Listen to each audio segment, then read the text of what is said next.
In the quiet stretches of medieval Europe, where the earth stretched wide and the villages were small clusters of cottages with thatched roofs, the life of peasants moved slowly, shaped by the seasons and the yield of the fields. The peasants rose early, often before the sun had fully touched the land, and the first thing they would do was tend to the animals. Chickens scratched in the dirt, goats bleated softly, and cows grazed on the dew-laden grass. Food for them was never simply a pleasure.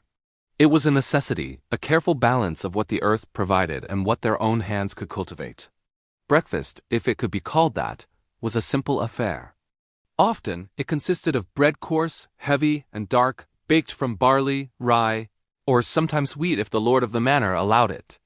Wheat was precious, saved for the wealthier, so barley bread was the staple for most. This bread was rarely soft, but it filled the stomach and provided energy for the long hours in the fields. Sometimes the bread was dipped in a bit of thin ale or watered-down milk, giving it a slight warmth and softness. Fresh herbs might be added if the peasants were fortunate enough to grow them, parsley, sage, or thyme imparting the barest whisper of flavor. The midday meal was more substantial, a time when the family gathered, though rarely with any hurry. Pottage, a thick, slow-cooked stew, simmered over the fire for hours. Pottage was not fancy. It was a mixture of whatever the earth offered. Cabbage, onions, leeks, and turnips were common, chopped roughly and added to a large pot. Sometimes peasants had access to beans or peas, dried and soaked, then stirred into the broth. Meat was scarce, but when available, it came from the smaller animals, chickens, rabbits, or salted pork left over from the winter. Often, however, pottage was entirely vegetarian, flavored with herbs, salt, and occasionally small bits of fish from rivers or ponds nearby. Every ingredient was precious. Nothing went to waste. On special days, when a feast or holy celebration occurred, peasants might taste something beyond the ordinary. A piece of fresh cheese, rich and crumbly, might be spread over bread, or honey, thick and golden, might be drizzled onto porridge, sweetening it for a brief moment of indulgence. But these were rare pleasures, memories of abundance in a life otherwise measured by necessity. Dinner, the evening meal, was similar to midday fare. Often another portion of pottage, sometimes accompanied by bread and ale. Ale for peasants was weak, barely stronger than a soup, yet it provided warmth in the chill of the evening. Water was available from wells or streams, though it was often cold and sometimes carried the faint taste of mud or earth.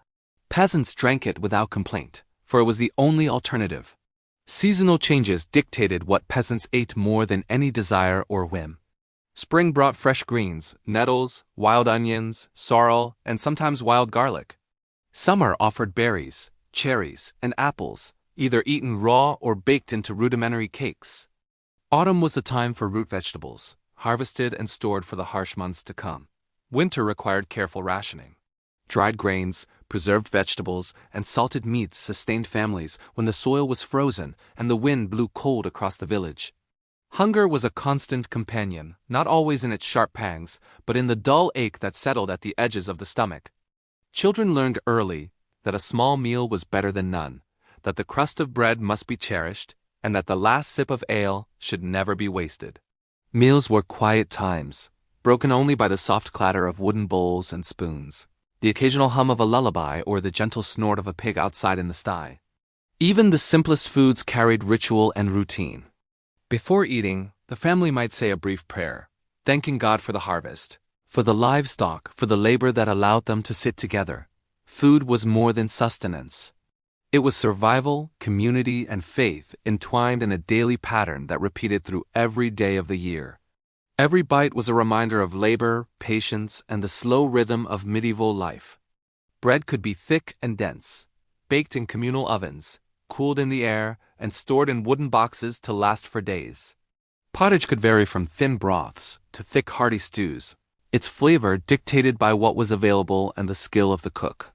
Occasionally, peasants might add wild herbs, gathered from the meadows, or a bit of milk curdled into cheese to add richness. When meat was present, it was often roasted over an open fire, its aroma carrying through the village, a fleeting luxury to be savored and shared sparingly. As the days drifted by in the slow rhythm of the medieval village, the work in the fields dictated much of the food that appeared on the table. Spring was a season of cautious hope. The soil had thawed, and the peasants turned it carefully with wooden plows and spades, planting barley, oats, and wheat where the Lord permitted. The early shoots of vegetables poked through the earth, and nettles, sorrel, and wild garlic grew freely along the edges of the fields and by the streams. These wild greens were gathered with gentle hands, washed in cool water from the wells, and added to the pot that simmered over the hearth. Often, the pottage was thin and watery in spring, for meat had long since been consumed, and the roots of the winter stores were few. But the green shoots and herbs gave flavor, and the peasants ate with steady hearts, knowing the soil would yield more as the season warmed. Summer brought a quiet abundance, though it was measured and controlled. Berries hung low on the bush, cherries ripened in clusters, and apples began to swell on the trees in the orchards near the village.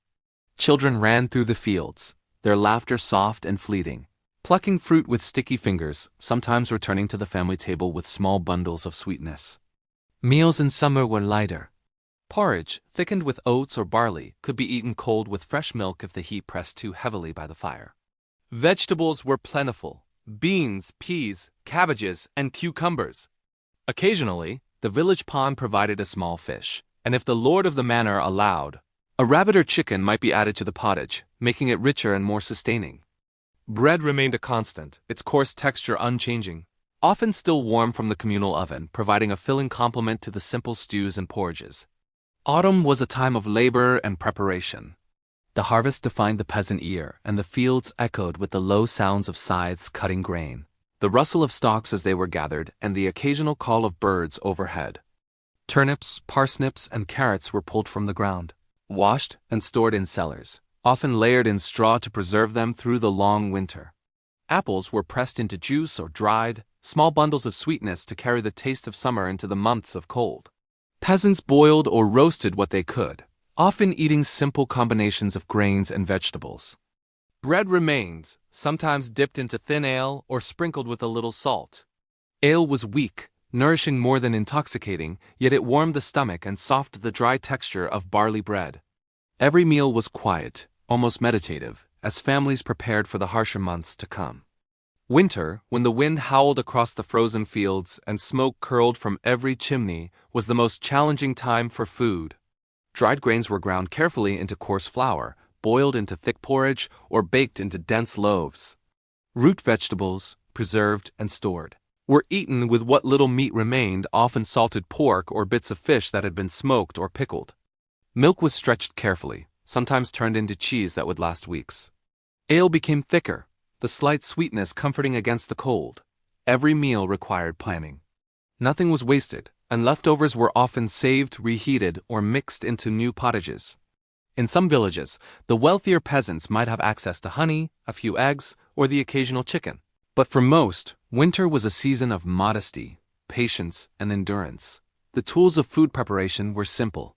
Large wooden spoons stirred the pottage, iron cauldrons hung over open fires, and wooden bowls and trenchers held the meals for families who sat on rough benches or directly on the floor.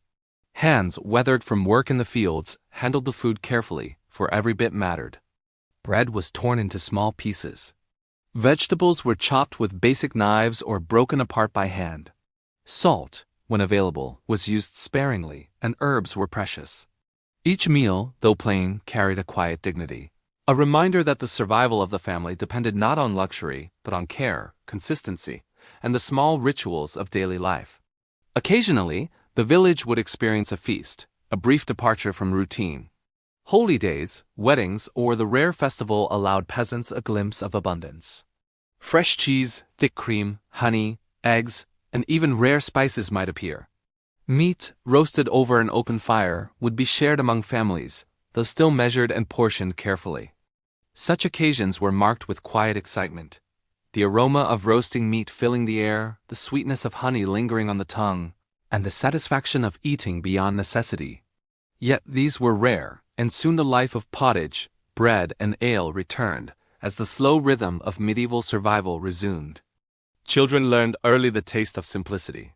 They knew the difference between bread baked in the communal oven and the occasional richer loaves of wheat reserved for the Lord.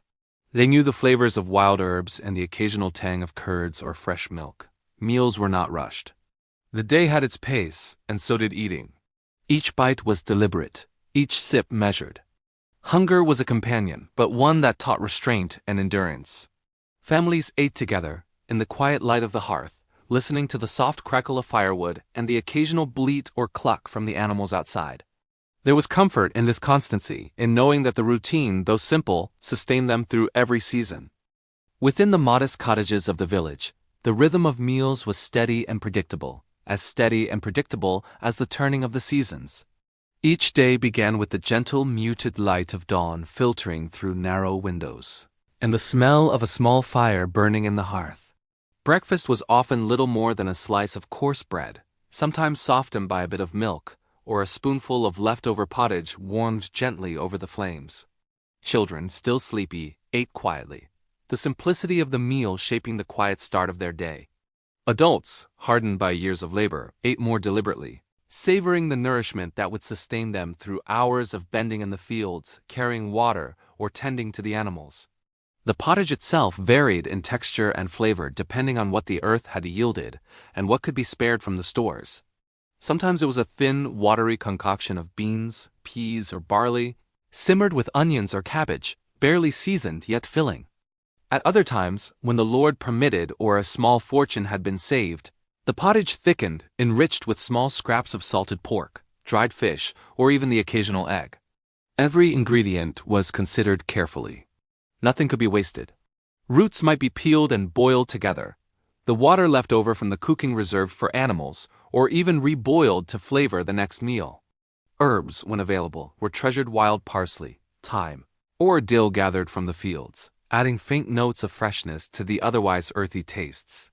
Bread, more than just a source of energy, became a tool of sustenance in itself. It was torn into irregular chunks, sometimes soaked in ale or pottage, sometimes eaten dry. The texture was always dense, heavy in the hand, often still warm from the communal oven. Every loaf was a product of careful work. The grains had been harvested, threshed, milled, kneaded, and baked, all by laboring hands. Even the crust, thick and sometimes hard, was chewed deliberately, a testament to frugality and endurance. Children learned early that the crust was as valuable as the soft interior, and no morsel could be left behind. Dairy products, though often scarce, formed an occasional luxury in the peasant diet. Milk, from cows or goats, was rarely drunk straight, for it was preserved instead through curdling into cheese or butter. Cheese varied in texture, sometimes crumbly, sometimes firm, and could last for weeks, providing a small comfort when vegetables ran low. Butter, though in limited quantities, enriched pottages or spread thinly over bread. Eggs, when available, were a cause for quiet celebration. They could be boiled, fried, or incorporated into a simple bread dough, their richness providing contrast to the plainness of everyday meals. Foraging supplemented cultivated food in subtle, almost invisible ways. Nettles, dandelion greens, wild garlic, and chickweed were gathered from the edges of fields and hedgerows, washed in the cold water of the village well, and stirred into pottage or eaten lightly boiled. Mushrooms, though carefully chosen for safety, were sometimes added, and fruits like blackberries, sloes, or wild apples were gathered in small quantities to flavor porridge or bread. Even the humble acorn might be ground and added to flour during times of scarcity, a bitter but sustaining measure. Each bite of foraged food carried the quiet knowledge of observation, patience, and survival. Festivals and holy days punctuated this rhythm of survival with moments of indulgence. On these days, the kitchen fires burned brighter, the pottage thickened, and occasionally, the smell of roasted meat or fresh pastries filled the cottages. Honey, eggs, and milk featured prominently, along with rare spices, cinnamon, clove, or ginger, usually reserved for special occasions. Villagers gathered, sharing stories, laughter, and food in a measured celebration. Even these moments were calm and modest by the standards of the wealthy, but for peasants, they were richness enough, a brief reminder that the monotony of daily sustenance could occasionally yield sweetness. Drinks, simple and nourishing, accompanied every meal. Ale, weak and slightly sour, was the staple, offering warmth and sustenance more than pleasure. Water, drawn from wells or streams, was cold and often earthy, yet quenched thirst without complaint. On rare occasions, small portions of cider or mead appeared, sweetened naturally and consumed sparingly. Every liquid, like every bite, was measured, planned. and appreciated for the support it provided to bodies accustomed to long hours of labor. Preservation was an art form born of necessity. Meat was salted, smoked, or dried. Vegetables were stored in cellars, layered in straw or ashes to maintain freshness. Bread, once baked, could last days if kept dry and covered. Dairy was transformed into cheese or butter to extend its life. Ale was brewed in batches and stored carefully, its slight fermentation adding to its preservative qualities. Every method, every precaution, was part of the slow rhythm of survival that marked the life of peasants. As the sun dipped low in the sky, the evening meal arrived with the same gentle predictability. The fire burned low, casting a warm, flickering light across rough wooden furniture and the faces of tired families. Pottage, often a mixture of the day's foraged greens and preserved vegetables, was reheated and served alongside bread and occasionally a small portion of salted meat or cheese. Children ate quietly, the simple tastes of their youth forming memories that would linger throughout their lives. Adults, their hands marked by work, their backs bent from labor, ate with deliberate care, savoring every morsel, appreciating its role in sustaining them until the next morning. Through all seasons, all meals, all small routines, food in the medieval peasant's life was quiet, measured, and essential. It was a reflection of the slow, deliberate pace of existence in the village, a life dictated by soil, weather, and labor. Every bite, every sip, carried the weight of patience, endurance, and the constant, subtle knowledge that survival depended not on abundance, but on care, observation, and simple diligence. In the calm glow of the hearth, with the wind sighing outside and animals resting near the cottage walls, the peasants ate. They ate slowly, deliberately, with no rush, in a rhythm as old as the land itself. The night air outside the small medieval cottages grew cool and still, and inside the low wooden walls, families sat quietly around their simple tables, bowls of pottage resting in their hands. The soft glow of the fire cast gentle shadows, and the sound of slow breathing mixed with the faint crackle of burning wood. Eating, for peasants, was never rushed. It was an act of quiet care, something that fit into the calm rhythm of their long days. Each spoonful was lifted slowly, each piece of bread torn with patience, as if time itself had slowed in those moments. In some villages, a small market was held once or twice a week. Peasants brought what little they could spare: eggs, cheese, herbs, or small bundles of vegetables to exchange for salt, grain, or cloth. From these markets came rare treats. A peasant might return home with a handful of dried figs, a pinch of spices, or a small lump of honeycomb. These treasures were not eaten all at once. They were saved, tucked away in cloth or wooden boxes, to be used a little at a time. A drop of honey in a bowl of porridge, a sprinkle of spice in the pottage, was enough to make an ordinary meal feel different, even special, without breaking the steady balance of the household. Fish played a quiet but steady role in peasant diets, especially in villages near rivers, lakes, or the sea. Small fish were caught in nets or with simple hooks, then dried, salted, or smoked to preserve them. Sometimes they were added to pottage, giving it a faint briny flavor. Other times they were roasted lightly over the fire, their skin crisping while the inside remained soft. Fish was especially important during religious fasting days, when meat was forbidden. On those days, bowls of vegetable pottage with bits of fish became the main meal, and peasants accepted this with quiet obedience, their faith woven into their daily routines. Hunting was usually reserved for the lord of the land, but small animals like rabbits or birds were sometimes caught by peasants in secret. These moments of rare meat were handled carefully. The animal was cleaned, cut into small portions, and shared among the family. Often, the meat was stretched by adding it to a large pot of vegetables and grains, so that even a small piece could flavor an entire meal. The aroma of cooking meat filled the cottage with warmth, and for a little while hunger seemed less pressing. Still, even in these moments, the peasants were mindful. They knew such treats were not to be expected often. Grains were the backbone of every meal. Barley, oats, and rye were ground into flour or boiled into porridge. Sometimes, grains were roasted lightly before being cooked, giving them a deeper, warmer flavor. Porridge could be thin or thick, depending on how much grain was available. On lean days, it was watery, just enough to fill the bowl. On better days, it was thick and heavy, sticking to the spoon. A little milk or butter, if available, made it richer, but even plain porridge provided comfort. Its warmth spread through the body, easing the chill of early mornings and long evenings. Spices, though rare, made their way into peasant kitchens in small amounts. A tiny pinch of pepper, cinnamon, or cloves could change the entire character of a dish. These spices were not used for extravagance but for subtle variety. A pot of pottage with a hint of spice felt different from one without, and that small difference was enough to bring a quiet pleasure. Peasants did not speak much of flavor in the way the wealthy did, but they noticed these small changes. They appreciated them in silence. Preserving food was a skill passed down through generations. Vegetables were dried or stored in cool places. Meat was salted and hung in the smoke of the hearth. Apples were sliced and left to dry, becoming chewy and sweet. Herbs were bundled and hung from beams, their scent lingering in the air. Even bread could be dried and used later, soft again in pottage or ale. These methods ensured that food lasted as long as possible, stretching each harvest through the winter and into the next spring. Children grew up watching these practices, learning how to measure grain, how to salt meat, how to judge when a pot had simmered long enough. They learned that food was not something to be taken for granted. Every ingredient had a story: the labor of planting, the waiting for rain, the careful harvest, and the quiet preparation by the hearth. Eating was the final step in a long chain of work, and it was treated with respect.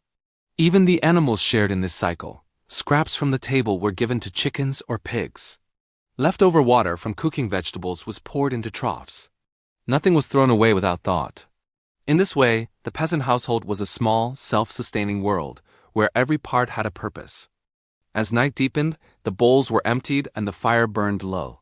Families sat quietly for a while, letting the warmth of their meal settle.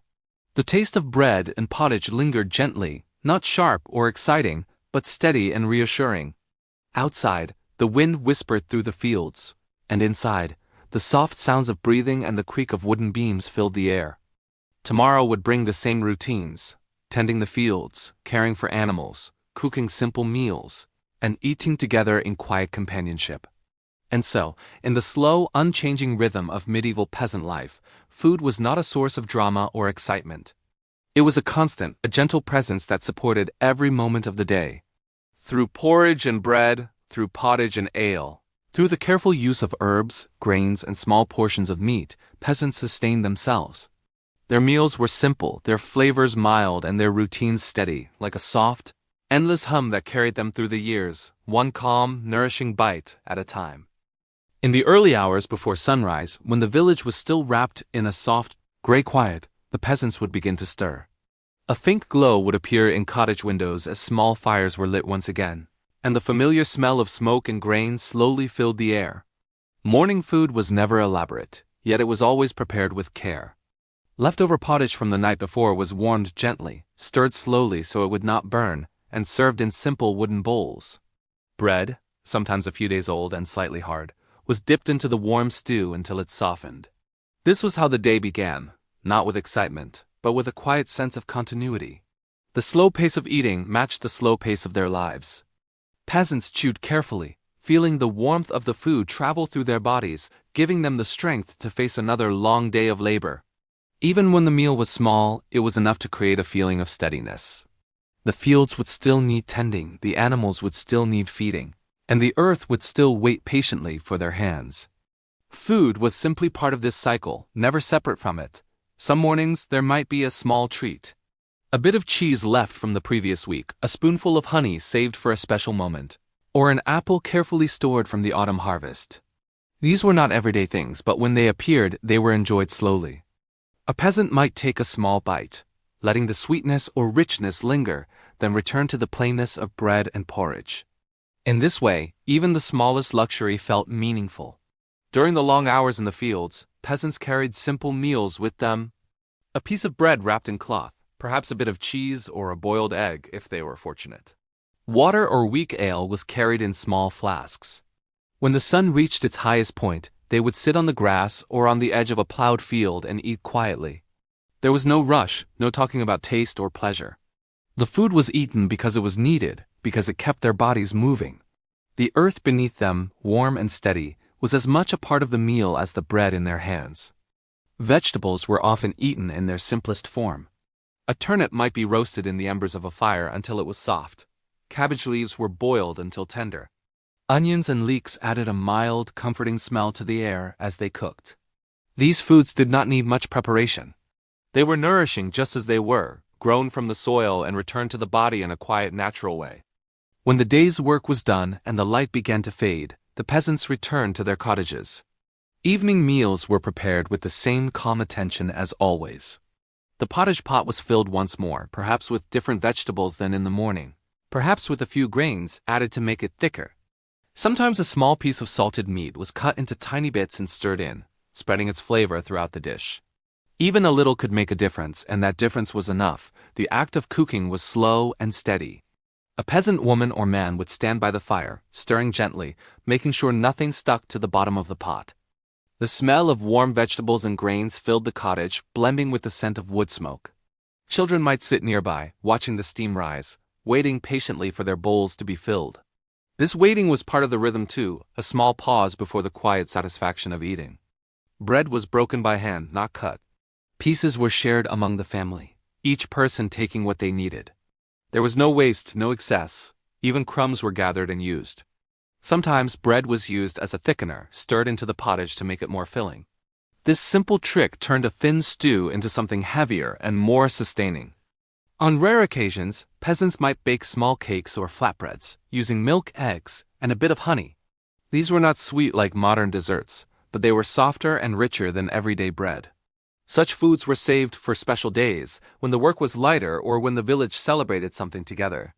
The taste of these small treats stayed in memory long after they were gone.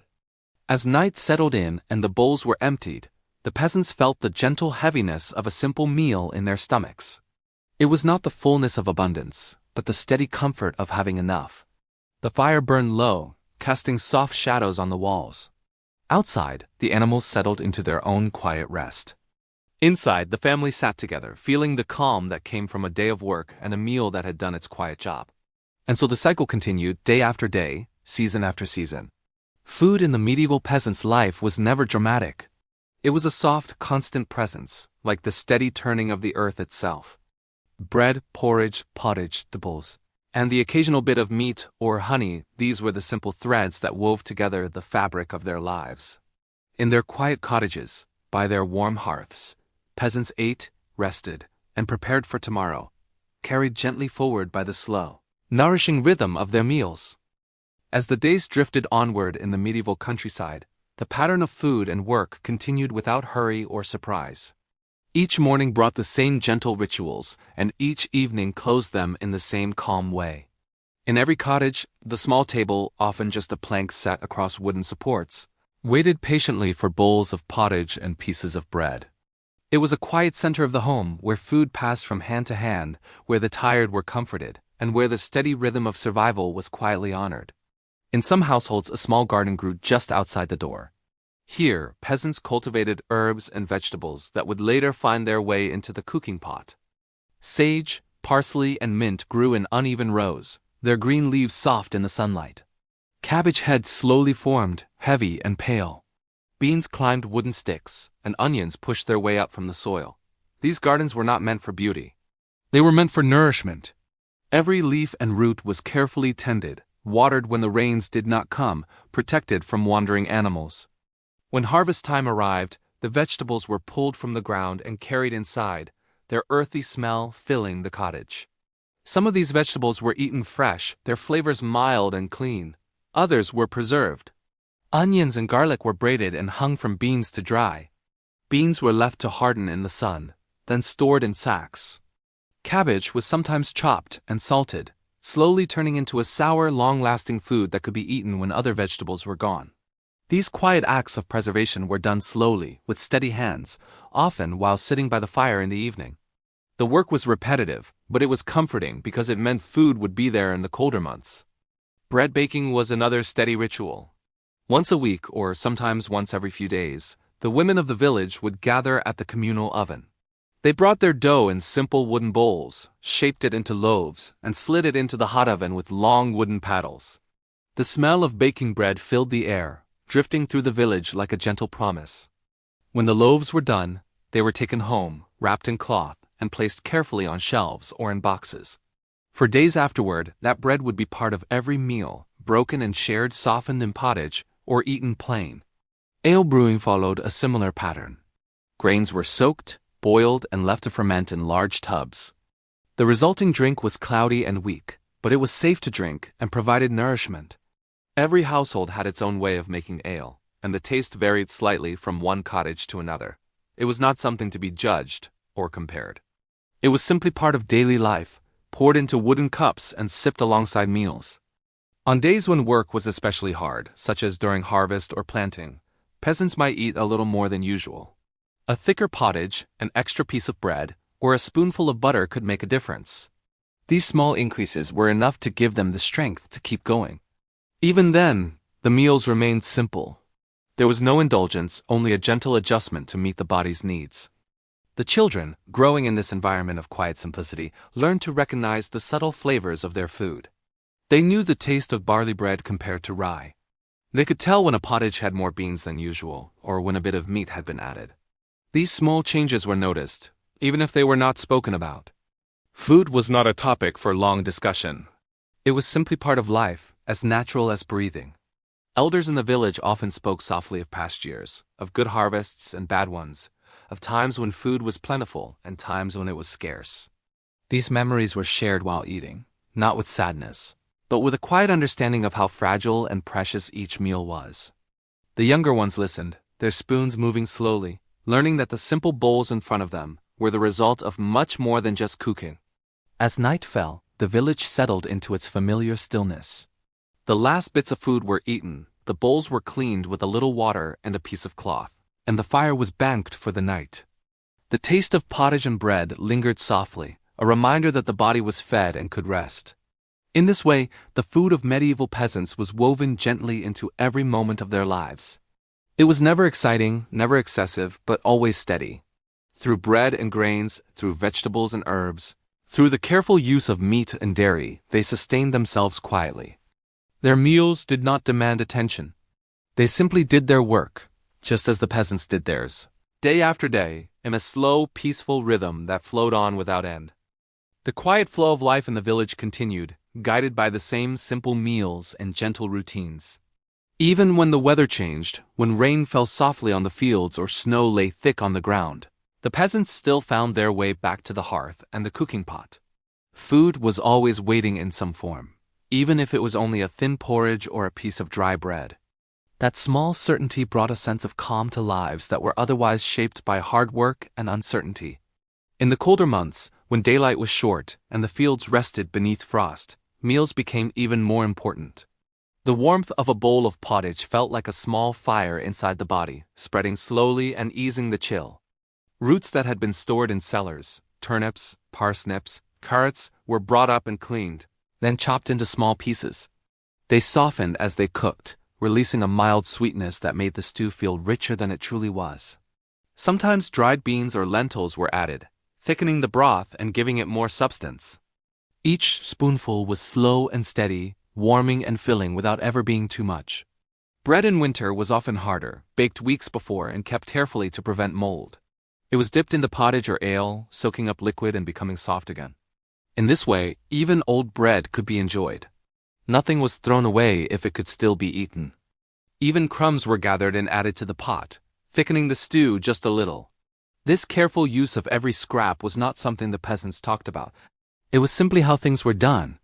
Sometimes the village would receive a small gift from the lord of the land, a sack of grain, a barrel of ale, or a piece of meat from a large animal. These moments were rare, but when they happened, the food was shared carefully.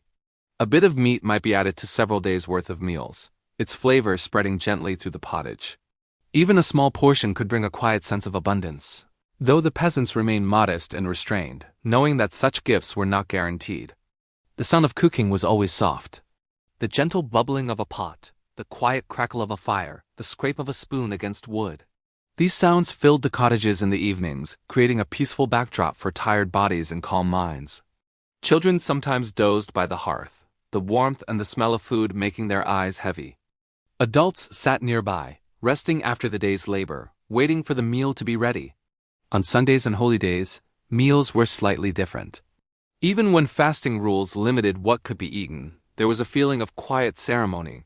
Bowls were cleaned more carefully, bread was arranged neatly, and families sat together in a slightly more deliberate way. Fish replaced meat, vegetables replaced richer ingredients, but the act of eating felt special simply because it was shared in a moment of rest. In times of illness, food became softer and simpler. Thin broths, warm milk, and soft bread were given to those who were weak. The gentle nourishment helped them recover, or at least made their days more comfortable. Even in these moments, food was a quiet companion, offering what support it could. As years passed, the peasants grew older, but their meals remained much the same. A child who once dipped bread into pottage became an adult who did the same, and later an elder who still found comfort in those familiar tastes. The steady rhythm of food marked the passing of time more clearly than any calendar. And so, in cottage after cottage, in village after village, the same simple meals were eaten again and again. Bread, grains, vegetables, small amounts of dairy and meat, all prepared with care and eaten with patience. These foods did not seek to impress. They were not meant to delight or surprise. They were meant to sustain, to keep the body moving and the heart steady. In the quiet glow of the hearth, with the wind whispering outside and the soft breathing of family nearby, medieval peasants ate their meals and found a gentle peace in their simplicity. The world beyond the village might have been large and uncertain, but within these small homes, the steady presence of food brought comfort, one slow, nourishing bite at a time. The gentle pattern of eating and resting flowed on, like a quiet river that never hurried and never stopped. In every season, the peasant's relationship with food remained the same, careful, respectful, and steady. Even when the fields were green and full, no one forgot how quickly abundance could fade. Every bowl of porridge, every piece of bread, was treated as something valuable, something that had taken time and effort to reach the table. Sometimes travelers passed through the village, bringing news from distant places. They might speak of rich banquets in castles, of tables heavy with meat, fruits, and sweet pastries. The peasants listened politely, but these stories felt far away, almost like tales from another world. Their own meals, though plain, were familiar and comforting. They did not need grand feasts to feel content. A warm pot of pottage shared with family was enough. In the quiet afternoons, when work slowed for a moment, a peasant might sit by the cottage door and eat a small snack. A piece of bread, perhaps with a smear of butter or a bit of cheese. The taste was mild, but it carried with it the feeling of rest. These small moments of eating were like pauses in a long piece of music, giving space to breathe before the rhythm began again. During harvest time, when the fields were full of grain and vegetables, the air was rich with the smell of earth and plants. Meals became slightly heartier, with more vegetables and thicker porridges. Fresh bread was more common, still warm and soft. There was a quiet satisfaction in eating food that had just been gathered, knowing it came directly from the land they had worked so hard to tend. When winter returned, the pace slowed once more. Long evenings were spent by the fire, bowls resting in hands, spoons moving slowly. The outside world was cold and dark, but inside there was warmth and the gentle comfort of food. Even a thin soup could feel rich when eaten in such a setting. Food also played a role in the simple kindnesses between neighbors. If one family had a little extra, they might share a loaf of bread or a bit of cheese with another. These exchanges were not spoken of as charity. They were simply part of living together. In this way, food helped to bind the community, creating a quiet network of support. Children learned to cook by watching. They saw how vegetables were chopped, how grain was measured, how the fire was tended. They learned that cooking was not something rushed. It was done slowly with attention, just as eating was. These lessons stayed with them as they grew, shaping the way they would one day feed their own families. Even the smells of cooking became part of the memory of home. The earthy scent of boiling roots, the warm aroma of baking bread, the faint tang of fermenting ale. These smells were as familiar as the sound of voices or the sight of the hearth. They were a constant presence, comforting and steady. As night settled once more, and the last light of the fire flickered on the walls, the peasants finished their meals and prepared for rest. Their stomachs were not full in the way of great feasts, but they were satisfied. The food had done its quiet work, giving them enough to sleep, enough to wake, enough to live another day. And so the simple foods of medieval peasants' bread, porridge, pottage, vegetables, small bits of meat and dairy continued to nourish them through every season. These meals were not meant to be remembered for their taste or their beauty, but for their reliability. In a world that could be harsh and uncertain, food was one small, steady thing they could count on. And in that gentle constancy, there was a kind of peace. The peace that came from these simple meals was not loud or exciting, but it was always present, like a soft hum in the background of everyday life. In the stillness of the village, with its narrow paths and low wooden cottages, the act of eating was woven quietly into the fabric of each day. No one questioned it. No one expected it to be different. Food was simply there, waiting in its bowls and pots, ready to be shared.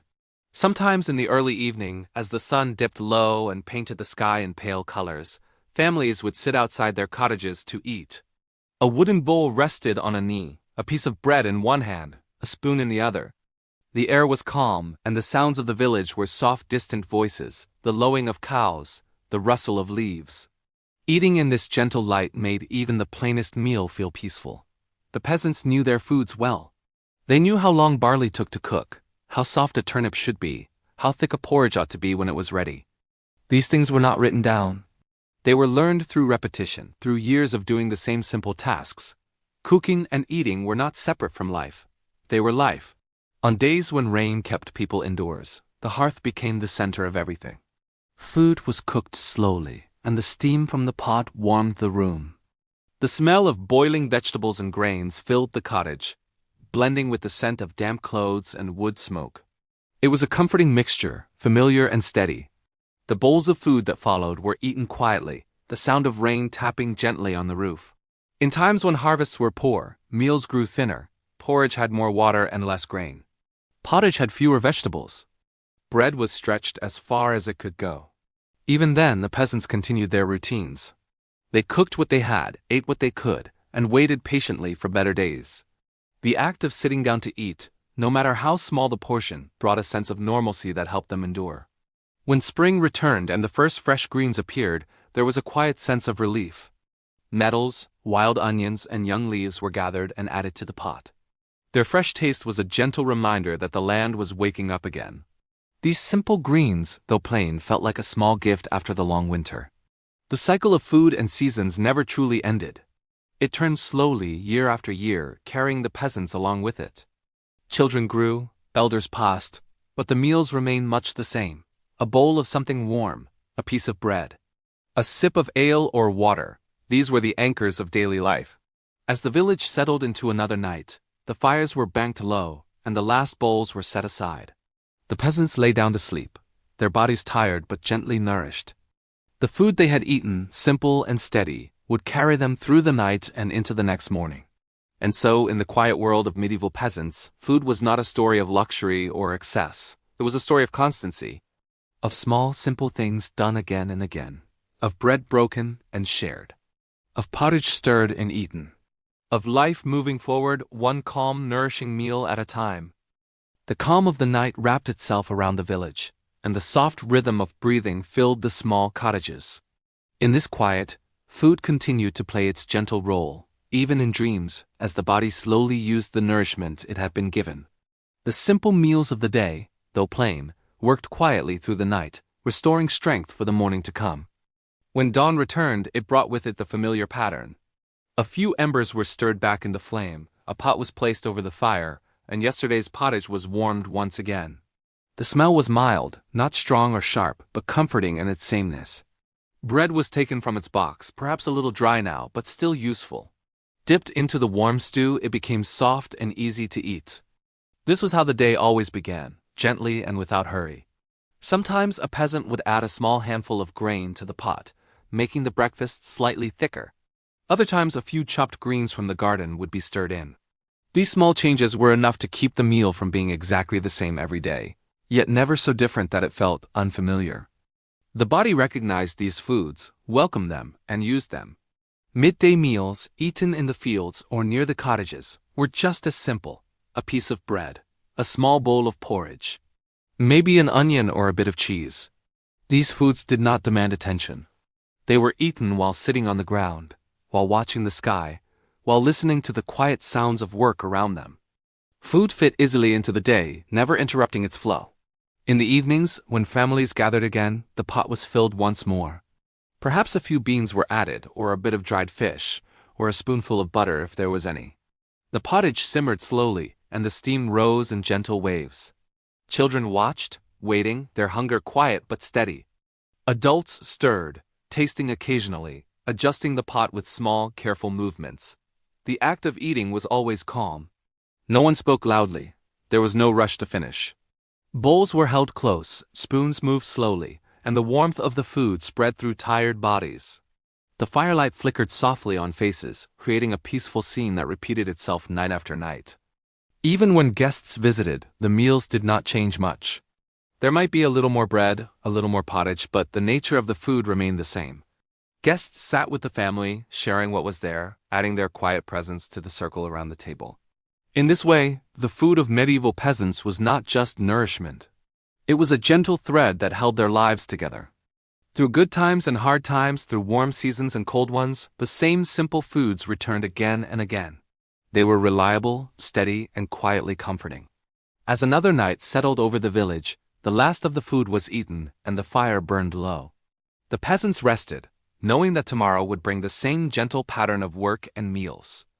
And in that unchanging rhythm, there was a deep, peaceful sense of belonging, carried softly by the simple, nourishing foods of their everyday lives. The steady rhythm of life moved forward without pause, carried by the soft routines of cooking and eating. In every cottage, the same simple motions were repeated, as familiar as breathing, a hand reaching for grain, a spoon stirring a pot, a bowl being filled and passed across the table. These quiet gestures, done day after day, gave shape to the peasants' lives. In the small hours of the afternoon, when the sun rested high in the sky and the fields shimmered gently with warmth, many peasants paused to eat what they had brought with them. Sometimes it was only a crust of bread and a sip of water. Other times there might be a small portion of cold porridge or a piece of dried fruit saved from the autumn. These meals were not meant to satisfy deeply, only to carry them through until evening. They were eaten slowly, without thought, while watching clouds drift or listening to the wind in the grass. In the cottages, when food was being prepared, there was no hurry. The fire burned at its own pace, and the pot simmered quietly. Vegetables were chopped in small, careful motions. Grain was poured and measured. Even the act of seasoning, with a pinch of salt or a sprig of herbs, was done with attention. These small actions were not dramatic, but they were steady, and in their steadiness, they were comforting. Sometimes the village baker would have a little extra bread. A few loaves might be shared among neighbors or traded for vegetables or milk. These exchanges were gentle and unspoken, part of the slow mutual support that kept the village going. Food moved quietly from one home to another, not in great quantities, but in small, meaningful ways. As evening approached, the smell of cooking spread through the narrow lanes. Each cottage had its own faint scent of boiling roots, grains, and herbs. These smells blended together, creating a soft, familiar atmosphere. It was the smell of sustenance, of another day coming to its gentle close.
The night stretched on quietly, and the village settled into its familiar stillness.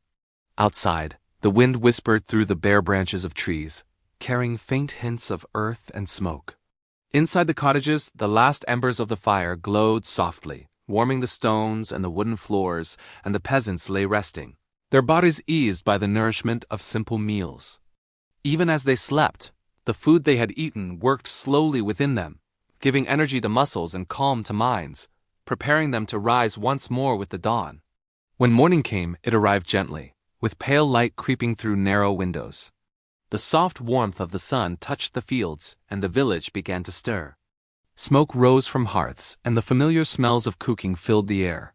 Pottage from the night before was carefully warmed.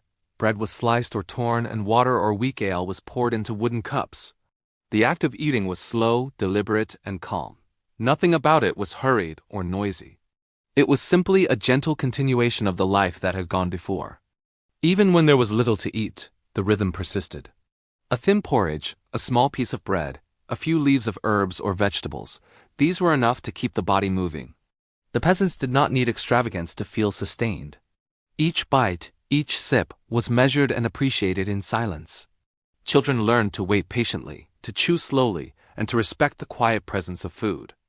Adults did the same, their hands moving with familiarity, their minds at ease knowing that they had what they needed to continue their work. Throughout the day, meals were simple and steady. Bread and pottage accompanied the labor in the fields. A small bowl of beans or lentils might be eaten in the early afternoon, sometimes with a few vegetables or a bit of leftover cheese. The taste was mild, the texture comforting. Even the smallest meals carried a sense of routine and reassurance. Every swallow reinforced the quiet pattern of life. When the evening arrived and the work was done, the families returned to their cottages. Fires were stoked, and the pot was filled once more. Roots, grains, and vegetables were cooked slowly, often with a few herbs or a bit of salted meat. Bread was broken and shared. The smell of the food mingled with the warmth of the fire and the soft voices of children and elders. Eating was no longer just about sustenance. It was part of the gentle rhythm of family life, a quiet acknowledgement of another day completed. As night deepened, the bowls were emptied and the fire burned low. The peasants rested in the soft, steady comfort of their homes. Outside, the wind and the distant calls of animals created a quiet backdrop. Inside, the warmth of the hearth and the satisfaction of a simple meal wrapped around them like a blanket. Food had done its work. It had nourished, steadied, and comforted. And tomorrow, as always, the same quiet rhythm would return. Bread, pottage, vegetables, and perhaps a small taste of dairy or meat, eaten slowly and deliberately, sustaining body and spirit alike. In this unchanging cycle, the peasants' lives moved forward. Their days were not marked by extravagance or excitement. They were marked by calm, by steady work, and by the quiet presence of food that never demanded attention, but always gave. And in that gentle constancy, there was a deep, lasting peace, carried one small, nourishing bite at a time.